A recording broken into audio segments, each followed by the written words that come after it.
ఒరే రిక్షా అని సినిమా తీశారు దాసనారాయణరావు గారు.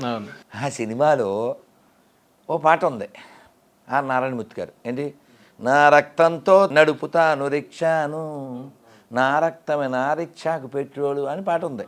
ఎప్పుడో 30 ఏళ్ళ 10 ఏళ్ళ క్రితం కదా. ఇప్పుడు ఆయన బ్లడ్తో నడిపి అంటే దాని అర్థం చెమట ఓడిచే అని అర్థం. ఇప్పుడు షాలోమ్ రాజు ఏ రక్తం వాడుతుంటాడు?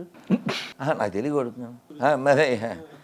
ఎందుకండి సత్యబాబు మళ్ళీ చెబుతారంట, వీళ్ళ దగ్గర ఒక్కటన్నా రియాలిటీ ఉంటే మనం అందరం జాయిన్ అయిపోతాం. మీకు కూడా వడ్లెత్తా ఇట్లా పెట్టుకోవాలా మేము కూడా?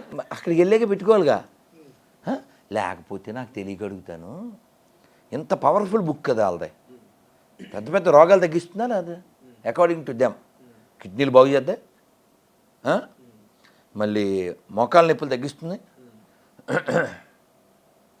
చెవులు లేని వాళ్ళ చెవులు, కళ్ళు లేని వాళ్ళ కళ్ళు, ఇన్ని చేస్తుంది కదా. ఇక్కడ హెలెన్ కెల్లర్ ఒక డమ్ అండ్ డెఫ్ స్కూల్ ఉంది, 1200 మంది. ఎవరైనా పాస్టర్ని పిలుచుకున్నానా వాళ్ళందరినీ